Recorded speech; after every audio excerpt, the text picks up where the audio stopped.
това ще бъде голямо предизвикателство, тъй като ще ги пращаме в Монголия. Никога не са ловили до сега на муха и нашата мисия е да ги научиме не само да хващат на муха, ами да хващат таймени, което наистина е супер голямо предизвикателство. Да направим едно хубаво филмче с огромно желание да ви покажем как се случват нещата и се надяваме, че ще бъде интересно. Сега ще вземем нашия приятел Добри, който ще помага и в операторството, и потегляме към Монтана, река Огоста, където съм избрал да бъде училището. Ето го и Добри, всичко е както трябва. Екипа се събира в пълна бойна готовност.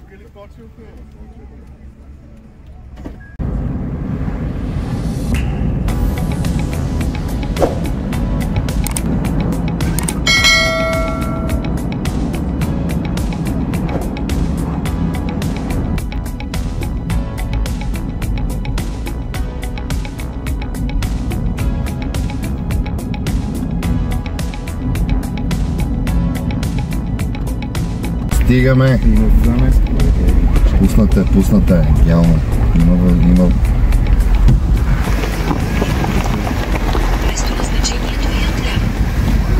Ето ги нашите приятели, здравейте момчета!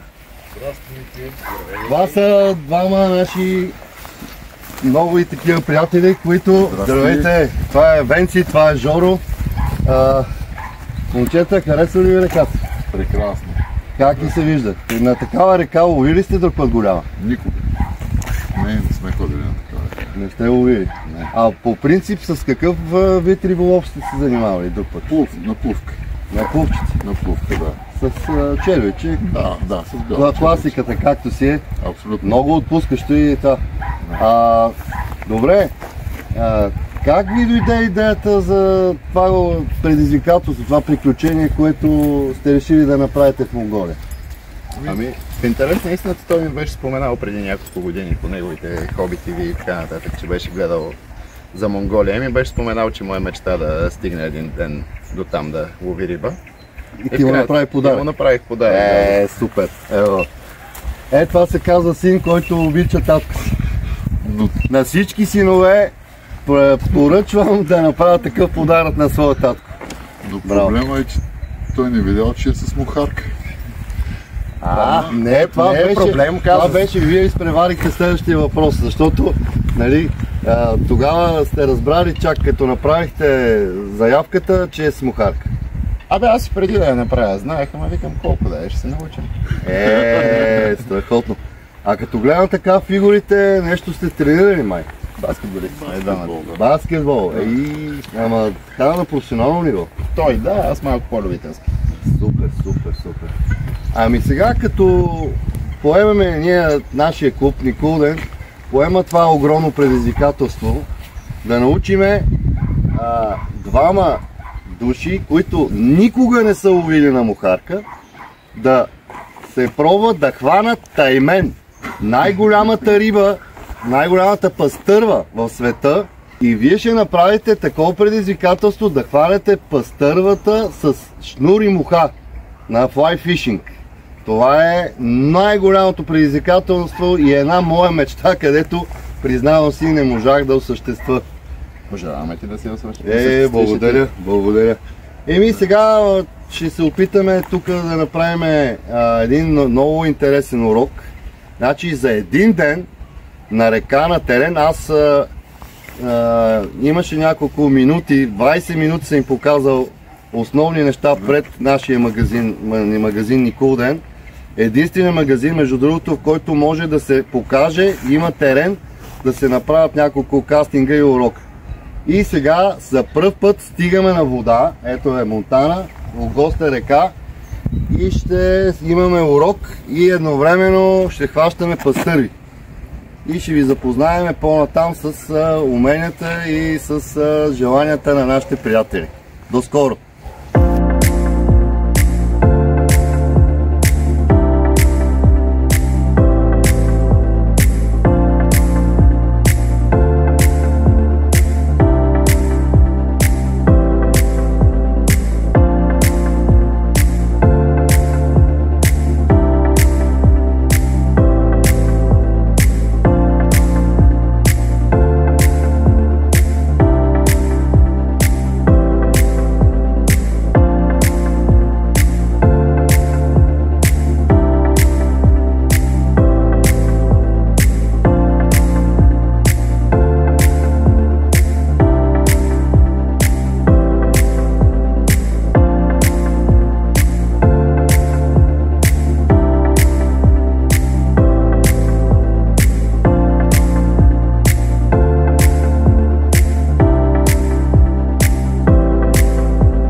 тия пъти седя така. Е така ходим всички мухари. И като дойде рибата, само правиш така и ги пчосиш. А т.е. магнит ли е тук? Да, магниче, иначе тук на колана, някои на колана ги носят, ама не е отделно. А това трябва да е по-дълго по принцип да ти подсигуряване, ако го изпуснеш да не ти го отнесе течението. И айде, момчета, вече отиваме на истинската наслада. Водата е притегателна сила. Ето тук.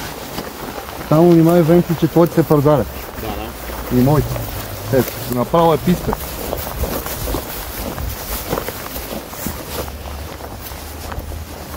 Тук е конищата.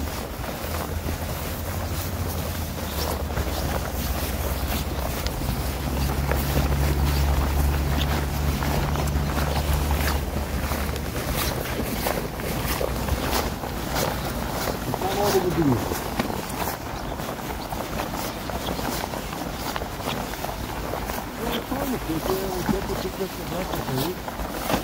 Направите едно движение.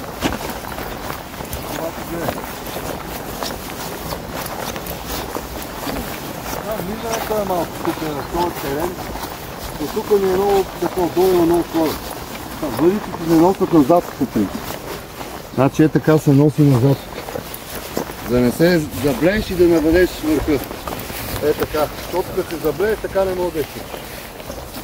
Сега. Виждането беше тук малко. Малко екстремно. А излизането е още по. Аз мисля стълба да взимам.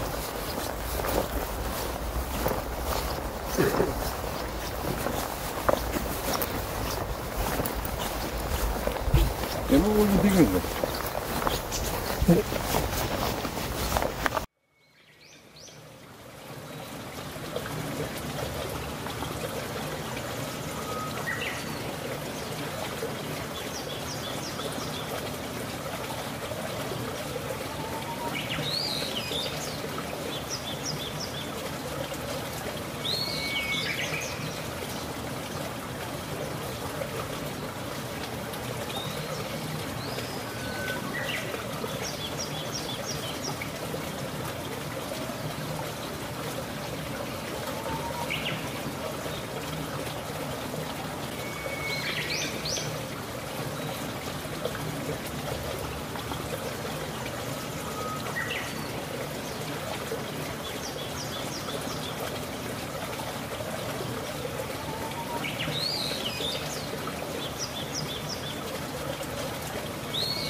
Те го намотаваме обратно, хора. О, ма ние сме го намотали.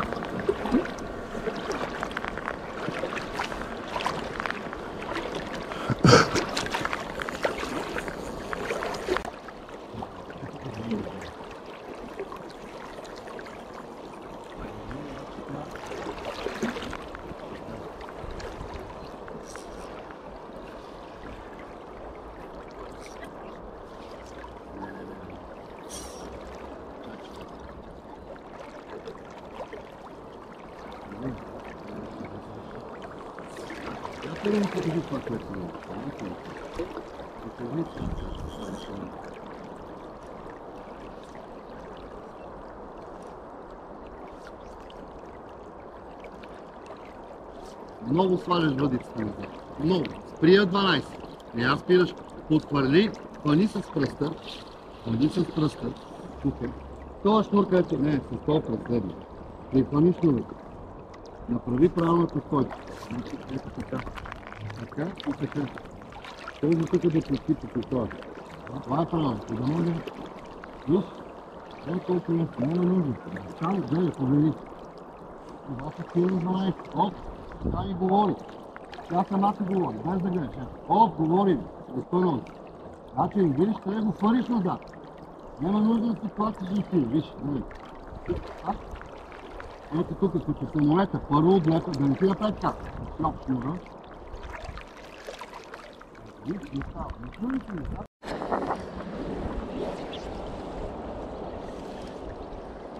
Много сваляш въдицата назад. Много. Спри в 12.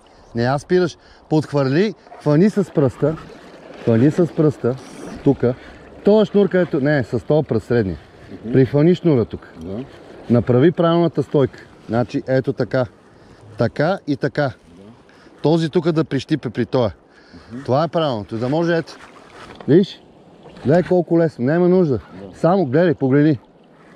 Обаче спира на 12. Оп! Тя ми говори. Тя сама ти говори, без да гледаш. Ето. Оп, говори ми. Разпънала си. Значи, разбираш, трябва да го фъриш назад. Няма нужда да се клатиш усилия. Виж, гледай. Так. Ето тук, като самолета. Първо отлепа, да не ти направи така. Шлоп шнура. Ето, виж, не става. Не хвърлиш ли назад, просто не става. Виж, ето, от тук. Права ръката. Лакът има едно движение така. Крака левия напред. Защото да отвори тук раменния пояс. Тук така, ако застанеш, не мога да отвориш, не мога да хвърляш. За да получиш голямо движение, това е. Това е първо с една ръка. Значи, трябва да се спре в 12. Ето го. Гледайте пръчката само, не гледайте шнура. Какво прави? Ето. Так, отклонява се до един, бута се и тогава идва. А ти буташ, не става така. Трябва да се изпълни правилно упражнението. Хоп. Хоп. Хоп. Хоп. Бавно, няма бързо. Хоп. Няма усилие. Значи прекаленото усилие и не ставане, значи нещо е грешно. Нещо е грешно. Така и така. Китката, ако трябва, закопчай си ръкава и я вкарай вътре. Закопчай го. По-лесно ще аз трябваше да взема въженцето да ви връзвам. Грешка, аз те видях и на клипа, ама сега нещо дали пък пред мене по-добре го правиш. Виж, няма нужда, ето от тук изтеглям. Значи, ръката също движи така, така върви ръката. Използвай го, твоята ръка е много дълга. Значи ще натовариш и това е една допълнителна сила за изпълване и за лекота на техниката. Така и така, така и така, така и така. Ето, тук колегата Момчил активно се включи да показва на Венката. Венци, той напредва. Аз няма как пиша. Не бе, няма страшно. Така. Ето сега да видим другия ученик. Много напредна. Тук половин час има напредък. Ето, шнура почти вече го държи във въздуха. На 12 метра ги държи и ги... Ето. Браво, браво, Жоре. Браво, отлично. Браво, браво. Почини малко, почини. Спри, стига, така. Браво. Ето сега ще направим първите движения. Ще покажем двойната тяга. Двойната тяга се ползва, когато вече искаме да направим много големи дистанции. Изключително големи дистанции. И съответно трябва да имаме доста шнур, който да е излезнал отпред. Това е специфичното дърпане с лявата ръка в две посоки. Когато шнура отива назад, трябва да се дръпне отпред-назад. И след това, когато е в задно положение, пак трябва да се дръпне. По този начин. Ето сега, без да пада шнура във водата, го развиваме във въздуха разстояние, за да не изплашим рибата съответно. При добър кастинг и добре настроене на въдицата, може да се извади целият шнур. Ето едни 23-4 метра. И ако не ми се беше закачил, има още 6 метра и щех да извадя целия шнур. Така. Прибирате шнура и правите едни петли, такива, които на лявата ръка ги намотавате. И след това да може да се получи хвърлянето пак наново, обаче без... ще бъде малко по-лесно да не се вади от шнура. Хоп и хоп. Хоп и хоп. Хоп и хоп. Трак и пускаш. И пак пускаш. И пак пускаш. И пак пускаш. И пускаш. И вече целият шнур. Ето. И да се изпъне шнура, не да стане така. Това е номер. Значи пак показваме. Сега ще го направим на по-късо. Значи, когато тръгне да излиза, ръката да се изпъне напред, тази да е напред. Отгоре, ето 9, тя се наклонява. Тръгва и дърпаме. И пак дърпаме. И дърпаме, и пак дърпаме. И дърпаме, и пак дърпаме. След като се изпънал шнура назад, тогава се дърпа. Ето. Колкото по-изпънеш ръката напред, толкова повече силно. Ето. Малко и рамения по-ескарвам. И в кръста. Защото вече си има усилие.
За половин час двойна тяга. Как се усвоява?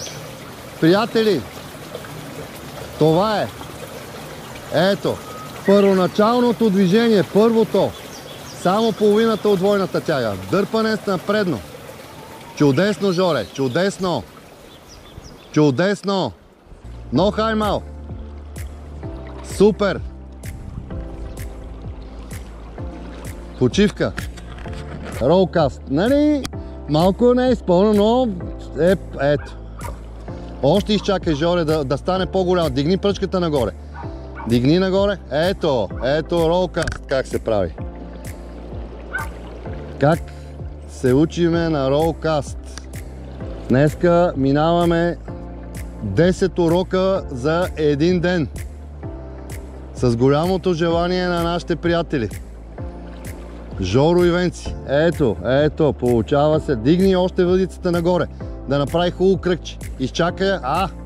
Точно така, ето. Почти шнура се изправя. Перфектно. С върха все едно правиш една осмичка. Все едно рисуваш 8. С върха на въдицата. Ето го. И дигни, бързаш. Трябва шнура да дойде към тебе. Дигай. Колкото още кръгчето почти да те настигне зад тебе. Сега. Ето го. Става с едно отбутане. Идеално. Още да дойде кръгчето за тебе. Ето го. Никакво усилие. Перфектно. Браво, Жоре. Ролкаста го научи за 3 минути. Ама кой е учителя?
Беше много приятно. Приключи успешно тренировката.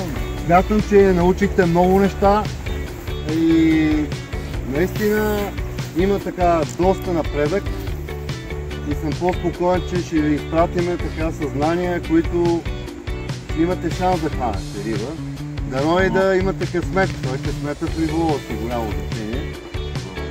Но тия основните ролкаст, Том се понаучи и двойната тяга. Ще тренирате, сега ще ви изпратим и новите въдици, специалните. И ще ви чакаме. Така от мене, късмет и здраве да има!